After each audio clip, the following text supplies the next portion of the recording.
Welcome to Innovate, Disrupt, or Die, the podcast where innovation isn't just an ideal, it's a way of life.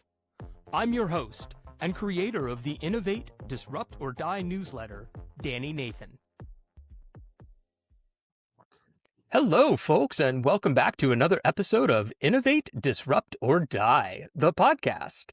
This week, I have Mia Salomakhin with me. Mia, welcome. Thanks so much for taking the time. Hello. Thank you so much for inviting me. Awesome. Looking forward to a really good conversation today, Mia. I'm going to start off with the easy question that I fire off at everybody just to sort of set the tone here. Tell me a little bit about yourself, your role today, your background, and how you got into the world of innovation. World of innovation. I guess kind of always was there. So ever since my dad brought the first computer back in 1986, and it was an Italian Olivetti M10, and I was like, okay, that's interesting. So people actually can type something and then delete these letters. How's this working? It was new for someone who grew up on books. Yeah. And ever since, it just keeps changing. So around late 1980s, I was introduced to mainframe computers and robotics. And then I basically went through 3 different university careers, ending up in computer science, but also did the business administration and the variety of social studies because I really wanted to understand how people work, how society works. So sociology, psychology, business, and computers all together, all in one. Wow, that's a big undertaking. And it sounds like a really interesting mix, too. Yeah, it was an interesting mix of everything, but it kind of was making sense to me because I wanted to make sense of what I'm doing, really. And so I graduated in 96. I launched my first startup in 97. And from there on, basically, my double-sided career started because initially I was running all sorts of like very innovative and crazy things on the startup side, and then started building a corporate career as well. And so on the corporate career side, since basically early zeros, I went through anything from like hyper large corporations to fairly like, mid-sized businesses, and basically build a normal trajectory of, developer, senior developer, architect, and then going on into enterprise architecture, business architecture, and finally now more in the senior leadership roles. And the progression was really just because I wanted to succeed, not just like for myself personally, but for my teams, my businesses. And it was a way to grow for all of people who worked with me, not just for myself. So this is why kind of I pushed in the whole kind of leadership part. And then on the crazy innovative side, it started with back in 98, we were chatting with a friend and I was saying, hey, you know what? People should really pay their bills through the cell phones. And he was like, seriously, who's going to be using that to pay the bill? Yeah. And we look at we had this like brick size Ericssons, which actually weigh like a brick too. So, and we laughed and then, but the idea sticked. And then in 99, same story, like it was another conversation. We just finished delivering a little project to our customer. And then I was like, wait, so why do we want to download MP3s and everything? And why do people still create musical albums? The real thing should be songs like $1 a piece. Don't worry about like albums. I mean, it's a great idea, but like it's much better to buy songs which you like. So again, it didn't kind of come through. And then the funniest part is what I learned there is I had people coming to me saying, well, Mia, it's kind of cool idea, but you know that MP3 is a stupid format. People should use Ogg Vorbis. And this also teaches you how the people with technological thinking, they do not really necessarily see this whole kind of business part of how things really work. And so, so like back in like early zeros, I started to working with some early web crawlers when I designed a system which was basically looking in the internet and finding out anything which looked like an acronym and converting it into the database of acronyms. So then you can figure out what KPI means, what ARR means, right? So, and then around like 2017, another friend of mine came around and we just been chatting about stuff which had nothing to do with computers initially. His dad passed from Alzheimer and he was looking to do, no matter what it takes, no matter how, defeat Alzheimer.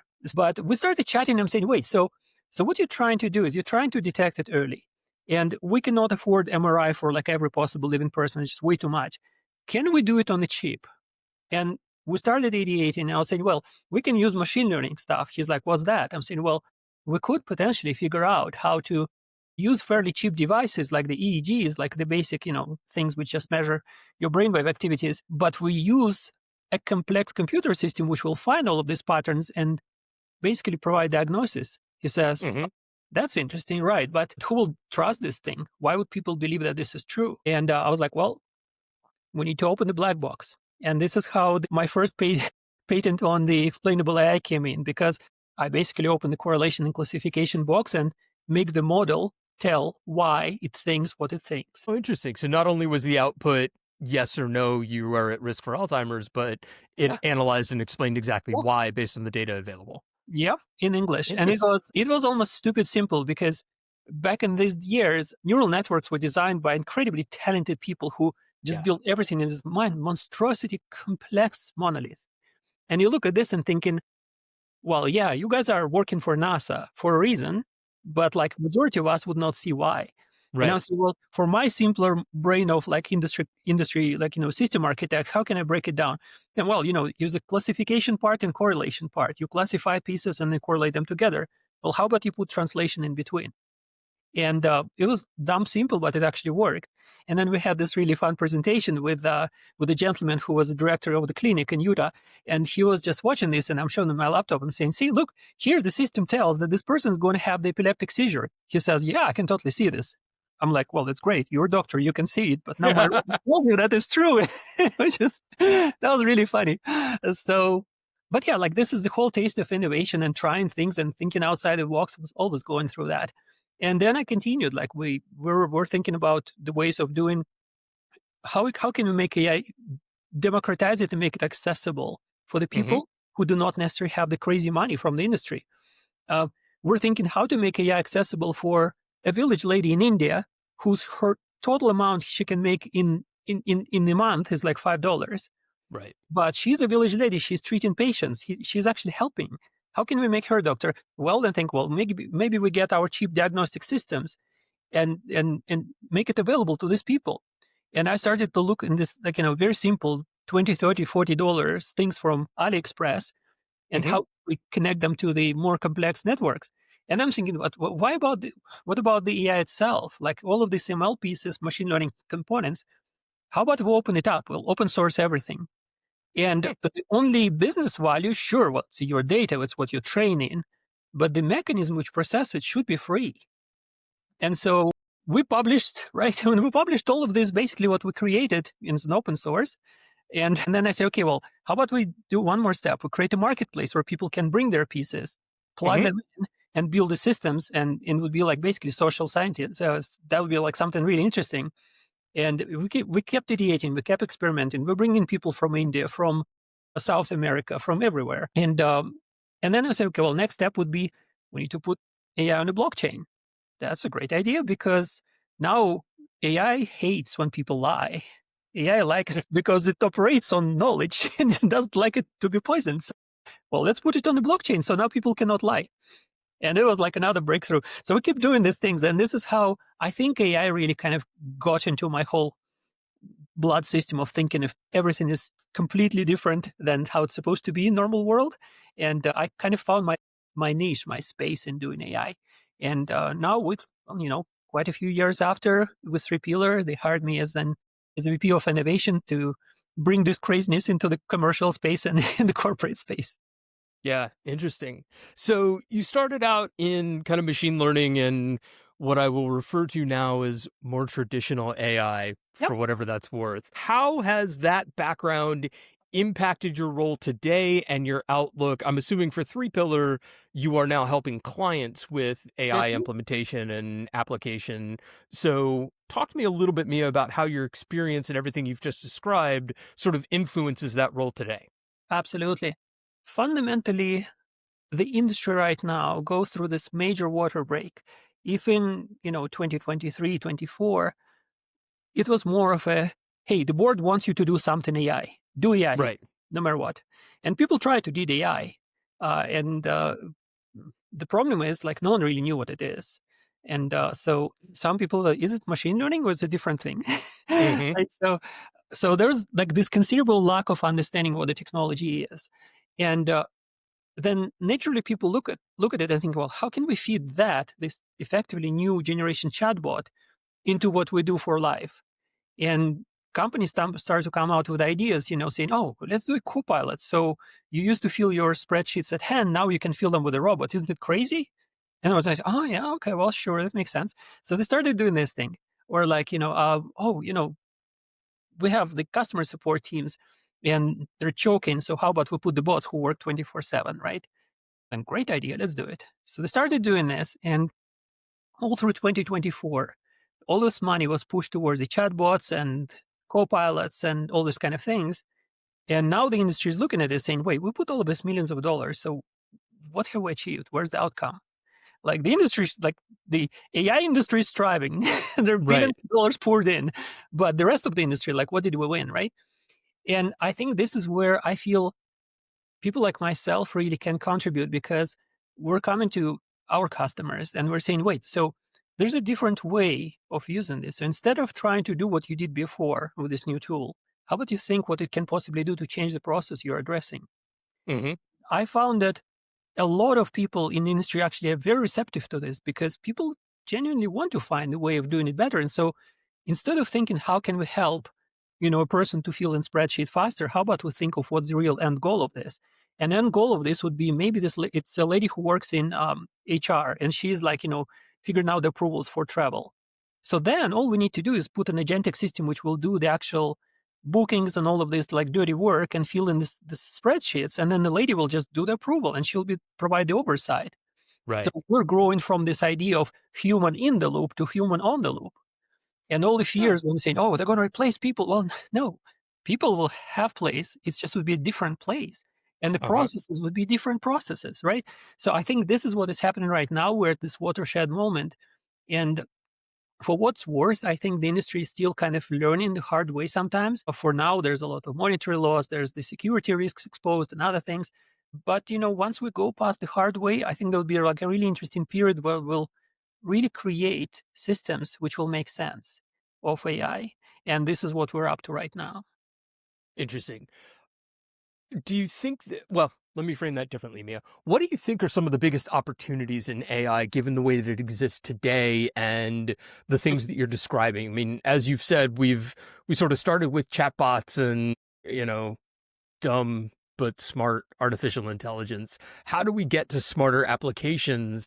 And how would you advise companies that are interested in implementing AI to approach that question so that they don't end up back in the world of, cool, we created a chatbot? I think the biggest part is businesses always have some sort of secret sauce. There's the UVP, this unique value proposition, something which makes you different, something which makes you generate revenue when others can't or better than others.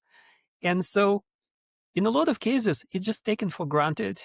In the past, say, 10, 20 years, the industry was enabled by technology and everyone pretty much knows how we do it. It's like, oh, you sell something, e-commerce, you have customers, Hmm. you put content in, it's CMS, right? So we kind of will need to grow to the point back of saying, well, why are we doing this? And the why is the most important question ever. So not how we do it, not what Yes. needs to be done, but why we're doing this.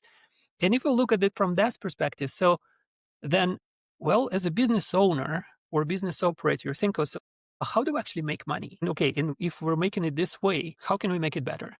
Hmm. Besides better, besides the obvious things, I think if anything, AI exposed so many humanities which people were not even thinking before. But we do need to think now. What's the impact we do on the everything from from society to environment? How Yes. do we treat other people? How do businesses interact between themselves? It's really, I think, while building the AI, building the technology which thinks, people learn so much more about how we think and how we should be thinking that it starts to add this moral dimension to what we really create, the ethical dimension, the Hmm. humanities into computer science. And but I think for the industry today is once the businesses will start thinking about the secret sauce, when they start isolating this idea, okay, saying this is how I really want to make money, then a lot of the old infrastructure will stop making sense.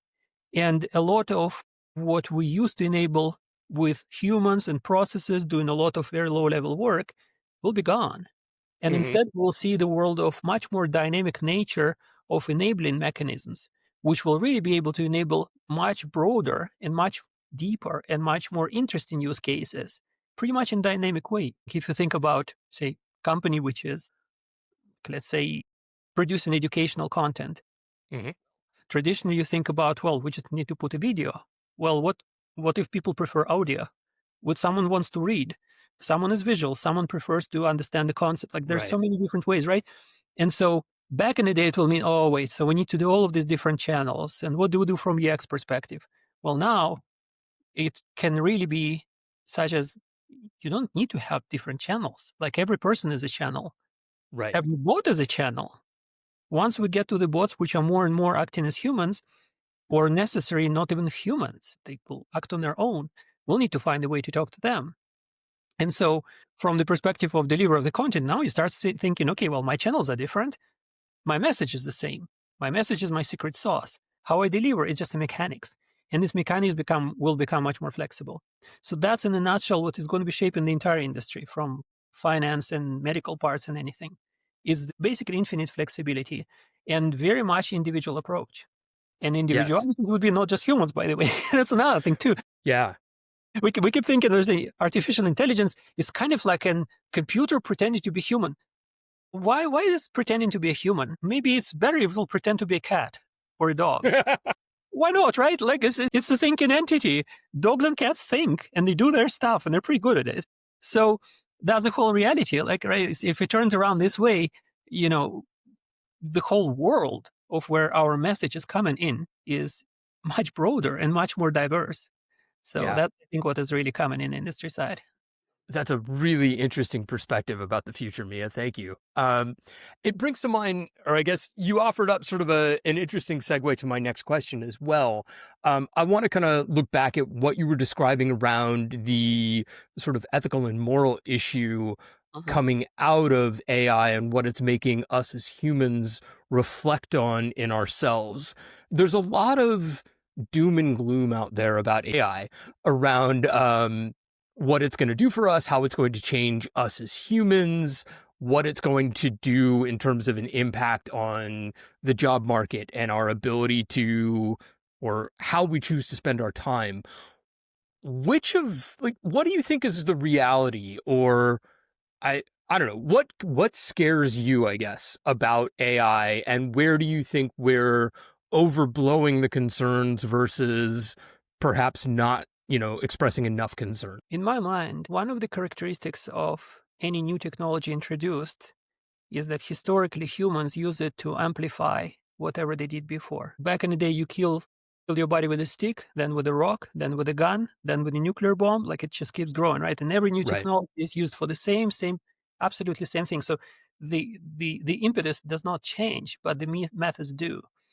And so that's one thing I'm really sad about, because I'm pretty sure that just the way humans are, we will definitely leverage AI in all possible nasty ways to Yeah. hurt other people, to suppress free speech, to attack people who are most vulnerable, to take advantage of those who cannot be safe. Like there's so many things which are common really in this area, and I'm concerned about this, and I'm definitely determined to see what I can do to prevent this from happening, or at least minimize the impact. So Hmm. that's from my personal and professional point of view. It's very important to ensure that this traditional human approach to this would not proliferate to the point where AI will literally actually hurt us and itself. Right. And another part of how I see it is, in my vision of the world, we're really moving towards discovering the way of how intelligence works. And once we will do this and we'll be able to create effectively a new kind of species, that's in my mind is really kind of the goal of this whole work in the AI space. And there are all different names like AGI and whatnot for it. I just see it Sure. like the different species, and I see it no different from when, like tens of thousands of years back in the day, people domesticated a dog, or then the cacao and a horse.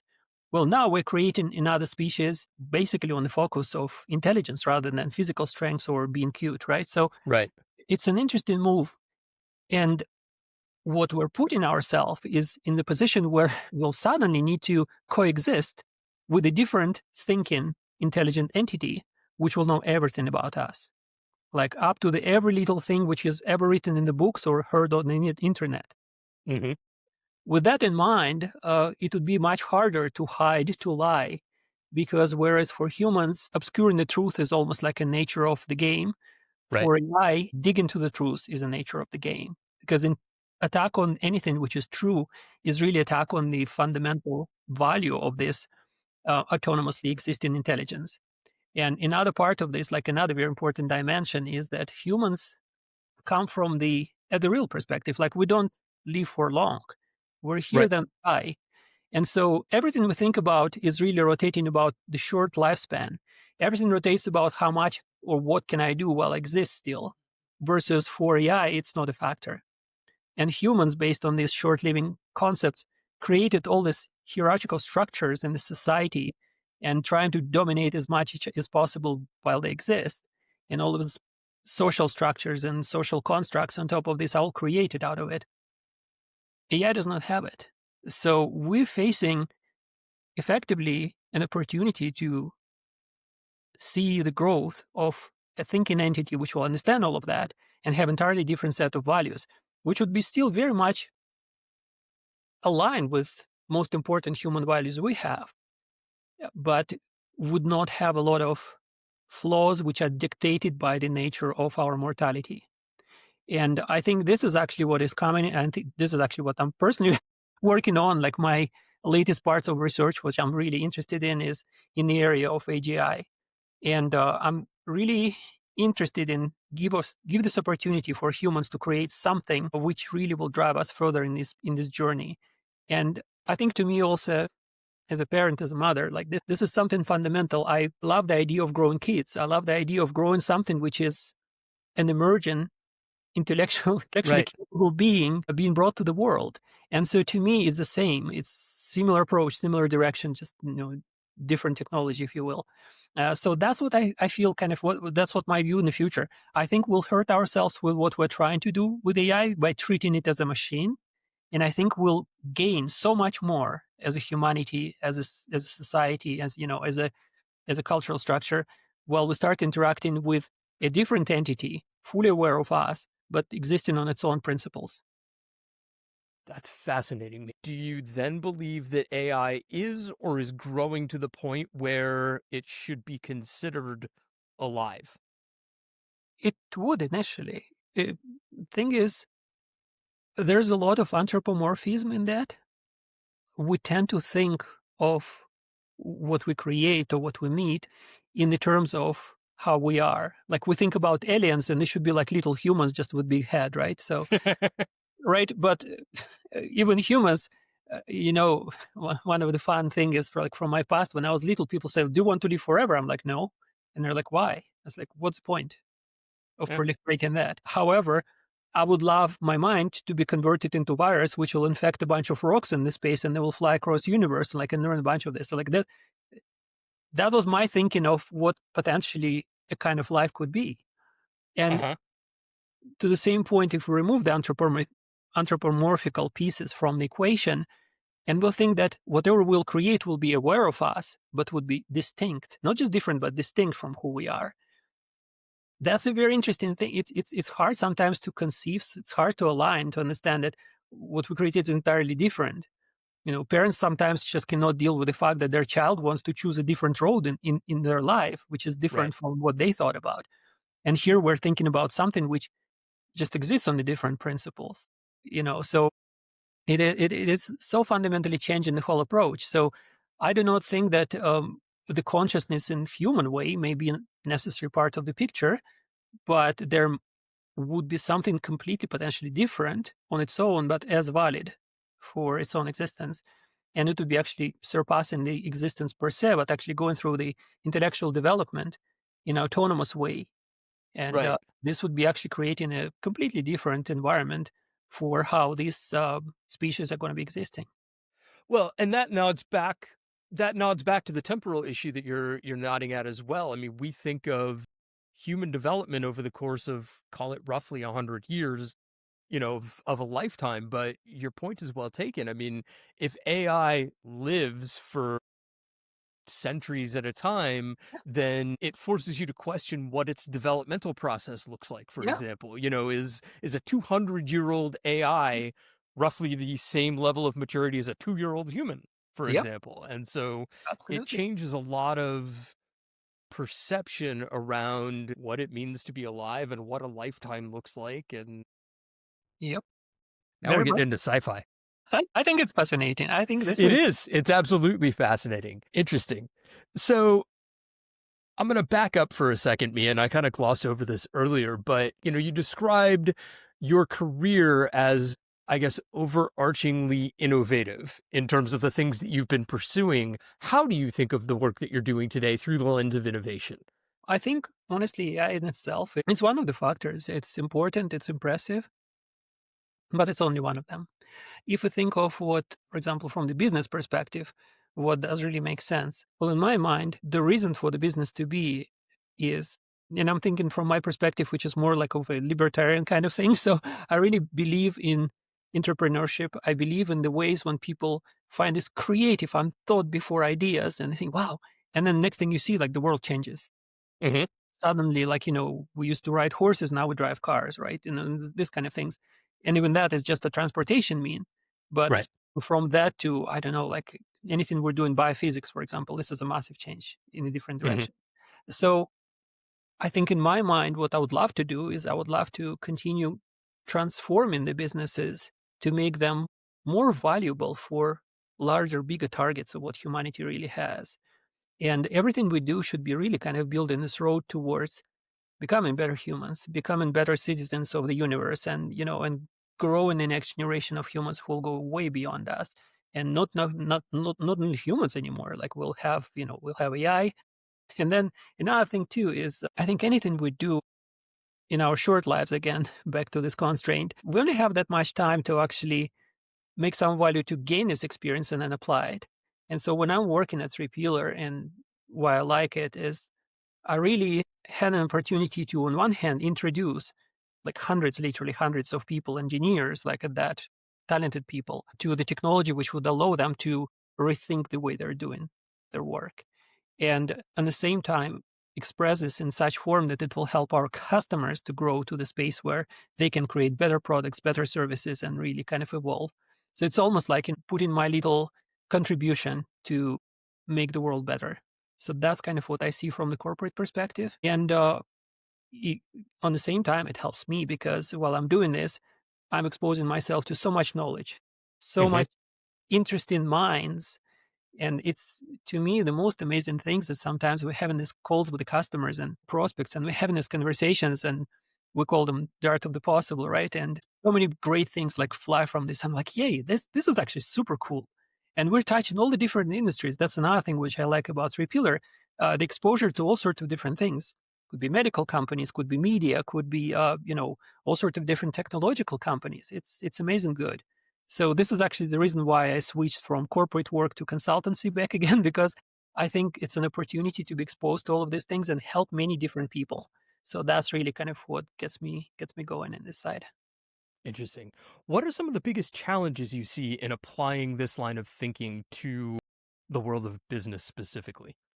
Mm. The hardest is people who drive this world and who got high enough to drive this world, with whom I'm literally interacting on a daily basis, being a senior leader myself. A lot of what we know about this comes with the luggage. It comes from the past. Hmm. And people with a background in business, people in background in finance specifically, or computer science specifically. And so we bring all of this luggage and we do what we do because we know that it was right for quite a few years. And so when people like myself come, and my part is bringing disruption. I disrupt, and I intend this to be for good. But in many cases, it's a hard thing because lots of people know that what they're doing is right. It's not necessarily wrong, Hmm. because there's a different way to do it. And it's a Right. hard bet because now we're imposing, here's the vision introduced, which impacts the risk. If I think about the four currencies of every C level: time, money, risk, and growth, right? The fundamental four pieces which drive every executive. I'm representing the risk part.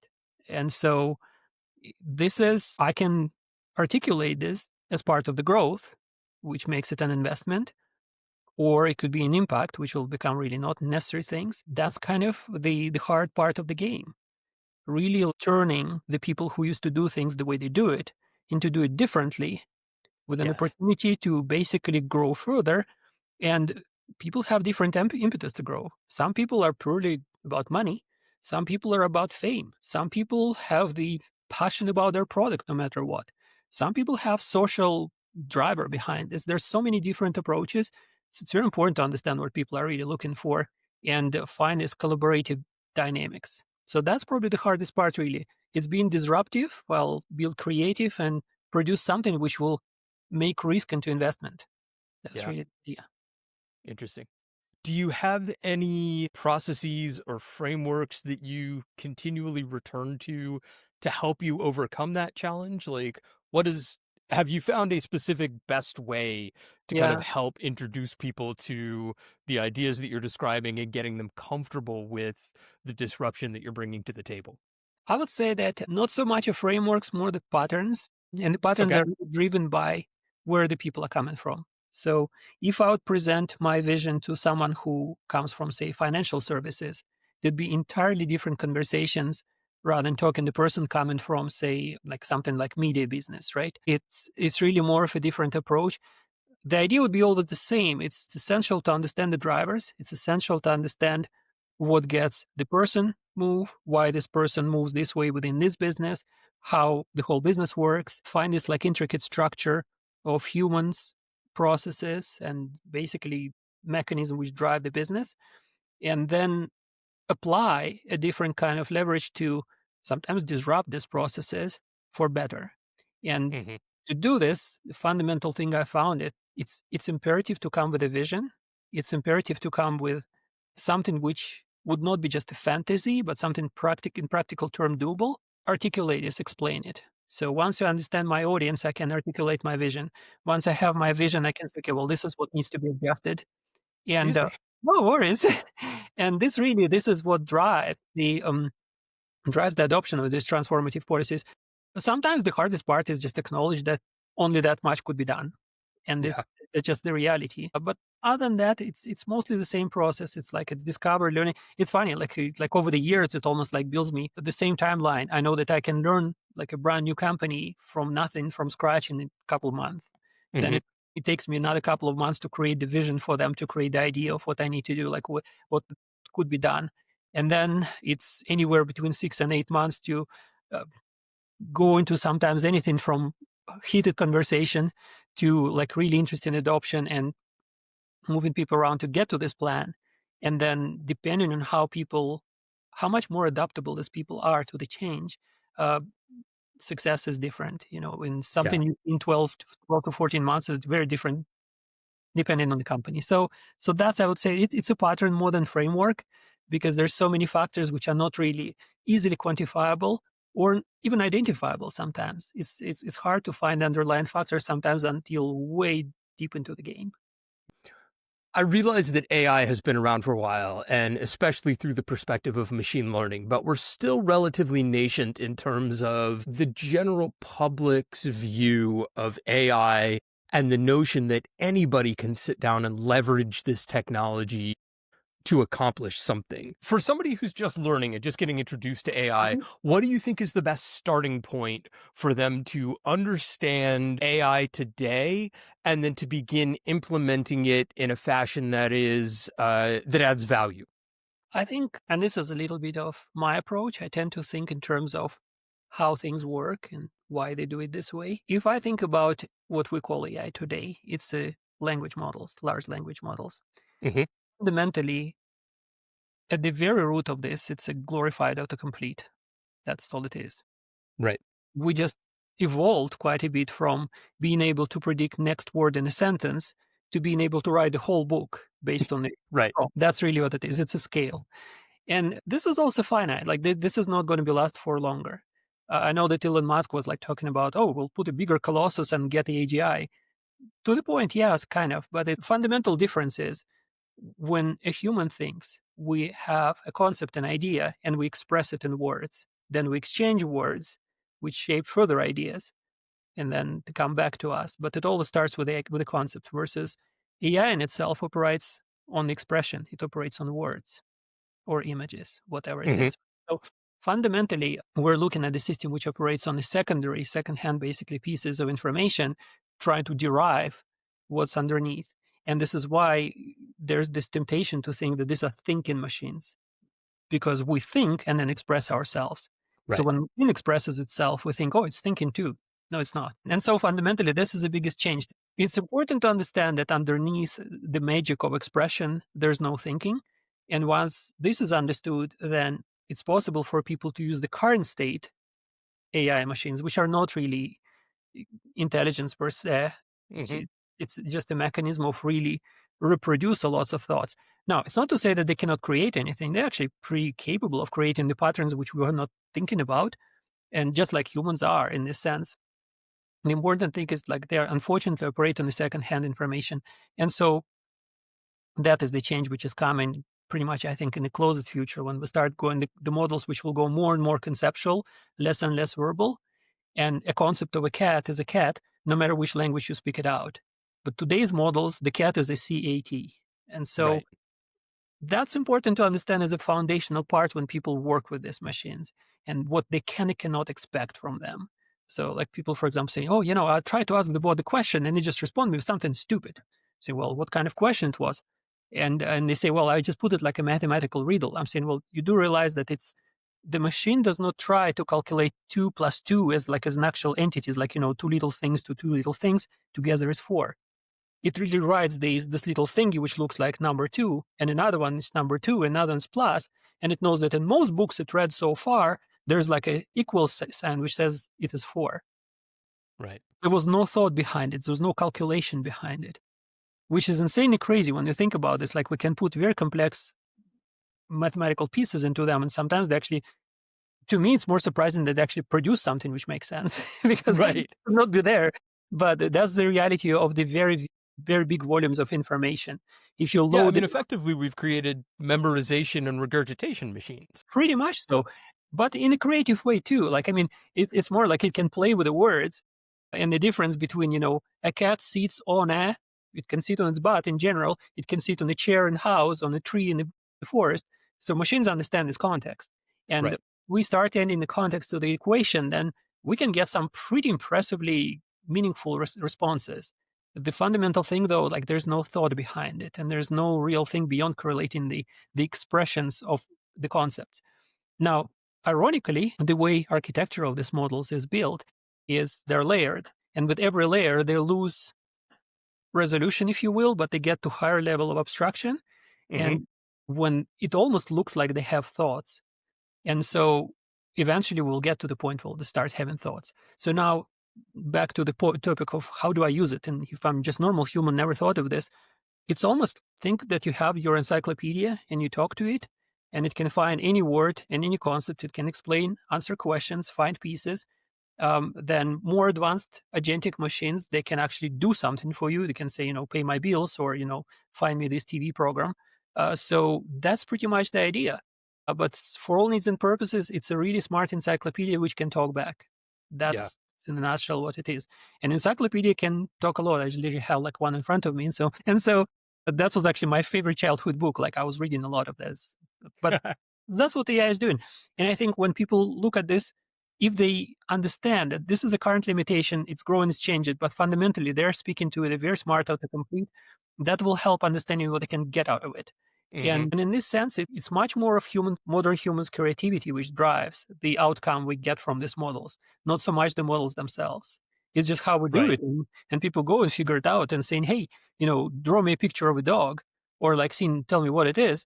What's in this video? And they do not realize that the model literally got this literally like frame by frame, the entire video, and Hmm. describe each frame in English, and then correlate these words to something which was asked about. And this is how they can talk about this video. Right. They do not even see the picture in front of their eyes. It's insane. But that's important to understand that this is how they work behind the scenes, and that's what they can do for us. Interesting. So, if I interpret what you're saying, then Mia, do you think we're going to see a progression from large language models into something akin to large concept models? They would likely, like, I think that language models will get at some point to the moment where their weight will start burying them. They will become way too complex for their own good. Hmm. We will start seeing much more advanced hallucinations rather than much more valuable insights. So that's, I Oh, think, would be. interesting. So you think it's going to get worse before it gets better? I think so. In comparison, there are other architectures, which is again something I'm researching on my own as well. Is there's a way to conceptualize these pieces. There's a way to effectively convert these models to perceive the world in a way similar to how biological organisms do this. And again, there's like a caveat because we don't want them to be replicating biological mechanisms. There's no point in that. They should be using their own good. But for example, humans, our brains operate in the way which we have the world image. We have basically the mapping uh, against the time and space Yeah. of everything we think about. Which is why if you thought about something in the kitchen, then you walk in the living room and forgot about this. If you come back to the kitchen, you will remember it because it was there in the map. Right. This is how our brain works. Now, we can make the models work similarly. We can also convert them from reading the text to actually converting this into the concept. This is something which Meta did in 2020. Now, they randomly used just any sort of sentence as a concept. Well, it's not really. But if they would have picked something from the vocabulary, for example, they would have a much better concept. And Hmm. so this is one of the many directions in which this exploration goes.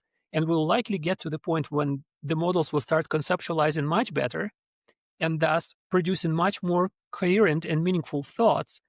And once they start operating on the conceptual level rather than on the semantical level, the models will become much more useful. And their thinking would also be much more comprehensible to us because in lack of the semantic pieces, we introduce feelings. Like we can hear a song and we think it's a sad song or it's a funny song. Like why? Nothing said, like sad song, right?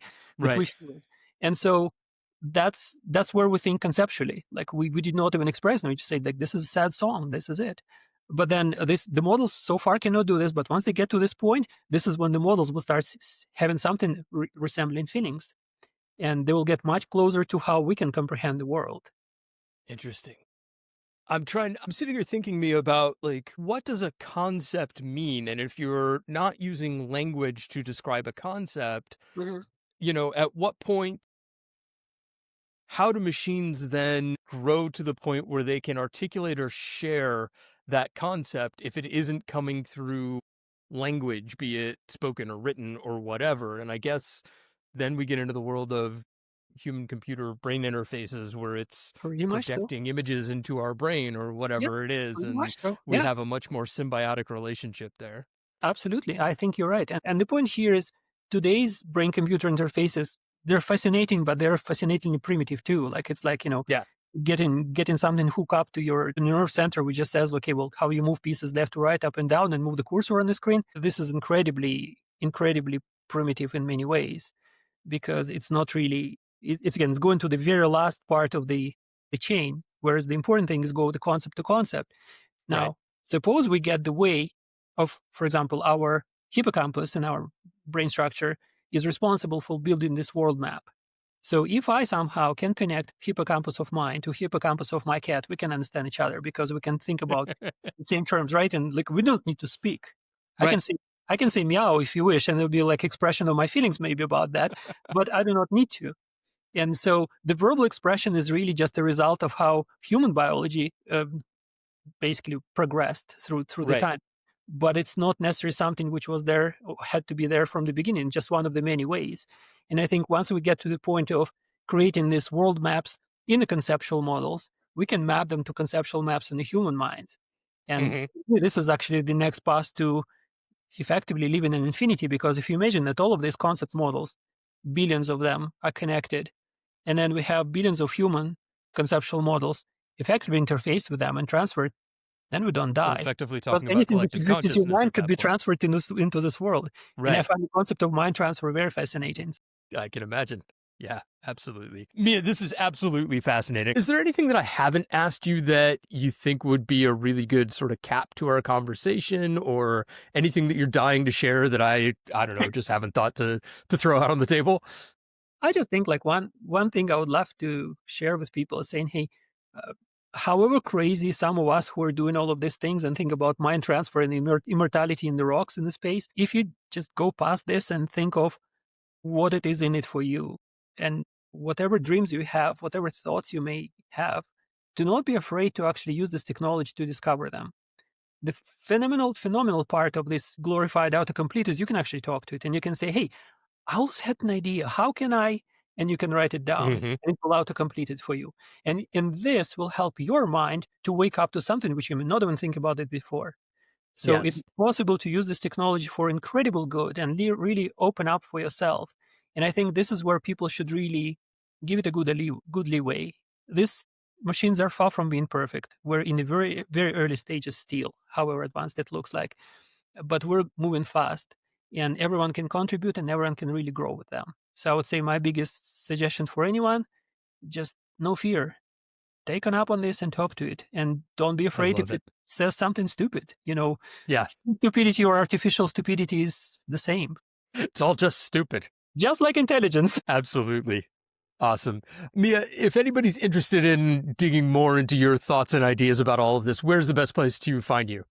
Oh, well, I mean, I'm not really that social, but I have LinkedIn, and from LinkedIn Okay. you can find some of my posts on the Substack. And if you're not I afraid to read, did find your Substack. There's some yeah, fascinating articles in there. wonderful. And then from there, you can probably find my book, which I have written past Christmas, and it was kind of quite a few of my crazy thoughts come from there. It's called Eye to Eye with AI.